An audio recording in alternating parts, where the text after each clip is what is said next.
I believe that by determining that, you're going to stand out. Now, you'd also have to look at your competition. If everybody is saying the same thing, you're not standing out. But if everybody else is selling Taekwondo and talking about how cheap their classes are and how convenient their thing is and you know, hey, this is what your kid's going to learn and we'll get you to a black belt faster and this and that and the other thing, that's a way different message to a mom who's making this decision, by the way, 95% of the time I would imagine, then we're building stronger families. Get your kid in here, right? So that's how you stand out. Lori? Two things. One is, there's a TED Talk. I don't know if anyone's familiar with the TED Talks, but there's a TED Talk, and if you look up Simon Sinek, he does a really good talk about why. And he, instead of saying what you do and focusing your brand message on what you do, it's why you do it. Because he's saying people don't buy what you do, they buy why you do it. So that's a really good example of that with the Taekwondo. And the other thing is ask your audience what they want to hear. I think sometimes that's really obvious, but people miss it. You know, do a survey. If you've got a Facebook page, if you have an email list, do a survey and ask people what they want to hear, because they usually like the chance to tell you. So what are your challenges? What could I be the thought leader on for you, knowing what I know, and what would your perception be so I can find what that is? Yeah. Yeah, I think what he's done is tagged into the emotions, because we buy on an emotional level. And I think also too is that we're tired of being sold to. So the selling messages, when they are more directed toward our emotions, we're more likely to buy. And that goes back to the beginning, and this is a totally different way of saying it, but yes, if it's not emotionally binding to me, if I'm not part of a community and I don't feel something towards what you're doing, wow, yeah, why do I care? That goes back to Main Street, that goes back to consistency, that goes back to build a community and publish those things that are going to engage me. Belco's social media strategy is to be a useful and welcome part of your week. And the reason we think about it that way is the average auto loan lasts between 24 and 30 months. So I have to remain in your consideration set for 2 to 2.5 years before you're going to need another loan from us. Right. So how that relates to content is, how can I do that? How can I be useful? How can I be a welcome? Oh, I'm glad that I saw that this week. Yeah. So I try to provide information about budgeting, about taxes. Now's the time for everyone's doing their taxes. Ways to be a smarter financial consumer. Right. If you're just interested in getting a good auto loan rate, I'm not targeting you. I'm looking for people who are interested in being smarter. So I agree with that, and we're saying a lot of the same things in different ways, which I think is really good. Don't focus on the product and the attributes of the product that you sell. Peter could every month, every week say, hey, our rates are down to this. Hey, our rates are down to this. Hey, our rates are down to this. Hey, our rates are... I'm going to listen to this every week? No. I need to be a useful and welcome part of your week, and that's going to help me in ways outside of the loan and the product and that other thing. What the hope would be is I have a relationship with you, then I go look to see if the rates are close. And if you're close, based on the experience I'm having with you, you may not even need to be totally close. You might just say, I'm giving these people the business because I'm emotionally tied to what they do. Stan's not saying, I've got the cheapest Taekwondo in town. He's saying, we're building stronger families. You need to be here. What's that worth to a mother? Right? A lot. Let's keep going. How else are people deciding? As far as how much time should they spend on their pages, I mean, if those are 2 long-term messages, are they on there every day? Would you say, let's tweet about this every week? Yeah, I'm going to say this entirely, that it depends on who your audience is and what value you can provide and how often they might want to engage with that. I'm going to go here and then here. I think, again, it depends on your audience. I work a lot with younger people, and they want stuff all the time. And something else we found that works really well is engaging them to create our content for us. On what topic matter?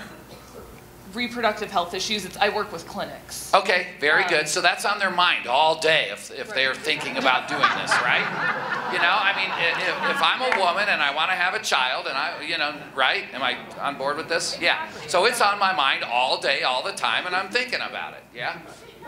So it's, you know, engaging them, they're picking the topics that they want to talk about. Right. We have volunteers that actually manage a lot of the sites that we... How are you asking them? I think we all want to ask, but maybe how do you ask them effectively that gets them telling you about this? There's a couple great volunteers we have that they feel very passionate about the work that we do.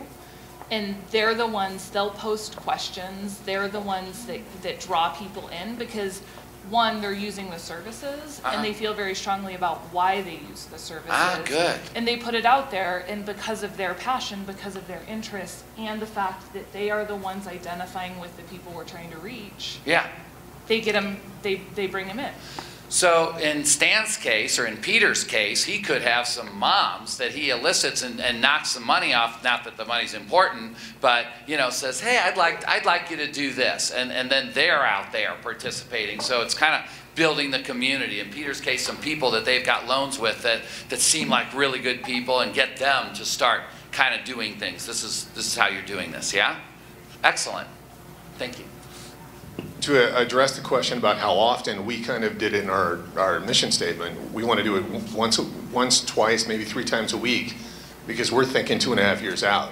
So if we're talking to you 4 times a day, then it's going to get a little irritating.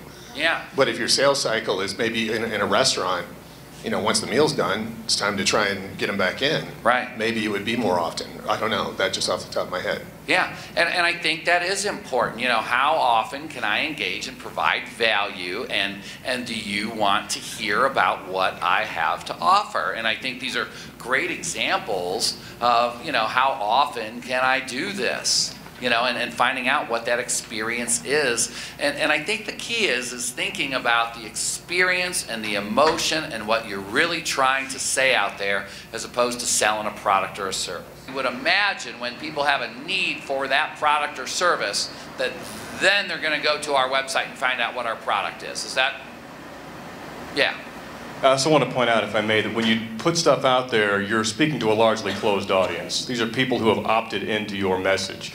So because you put something out on Facebook, if you've got 300 fans in your Facebook page, the maximum number of people who are going to see that original message is 300, and probably something quite a bit less than that. So if you're putting out a message that is intended to acquire you more customers, remember, you're speaking to people with whom you've already got an engagement. So the question may be to ask, what value can I provide to my existing customers?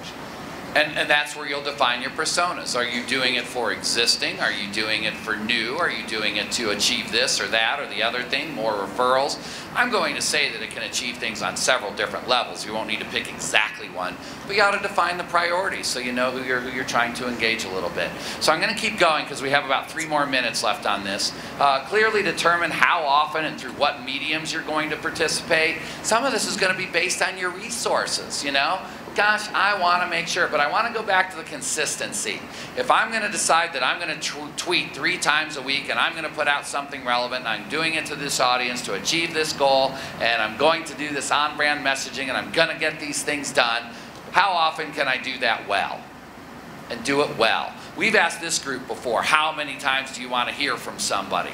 And kind of the answer was, I'd rather hear from somebody less often with something relevant and something meaningful and something that's good and valuable than hear from somebody a lot. And actually, if I'm going to hear from somebody multiple different times a day, I'm less likely to consume all of the things that they're putting out there, and that might be a little bit counterproductive. So that's what we've kind of heard from this group before, definitely. And then establish publishing and listening tools. How am I going to publish and how am I going to listen to what's going on? And then establish measurement and tracking, which allows you to measure the progress. It depends on what your goals are. If your goals are more contacts, you're going to measure the progress via how many people do I have listening. You're going to look at things. If you're going to measure sales, you're going to hook analytics up to each and every post and each and every tweet and each and everything and see how many people click through, and then you're going to put a conversion code on your tracking form, and people are going to fill out the form, and you're going to say, I got this many leads this month from Facebook. You know, if you really want to get into that.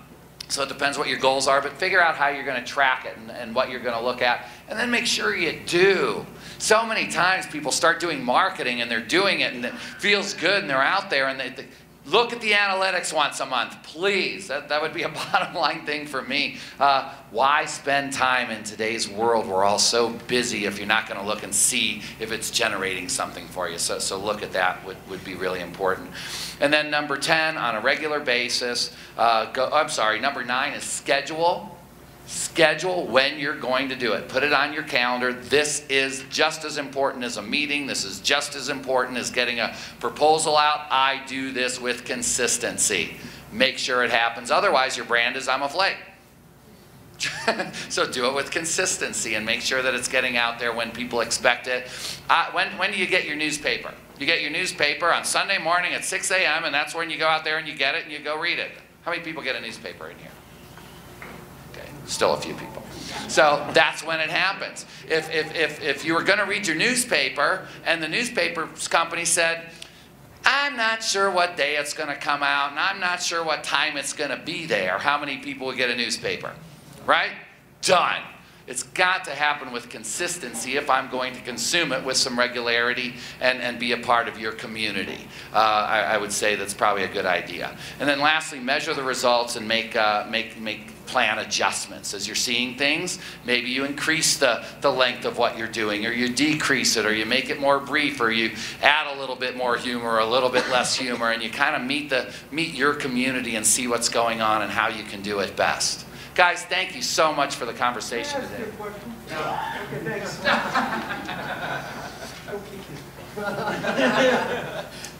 Hey, you do this as a business, as a profession. What 3 things or 2 things or whatever are the most important things for us as business people that we should focus on to make this work? Because you've heard our point. What's your point? You're in this all the time. I think the 3 biggest things, 100%, the 3 biggest things is know who your audience is.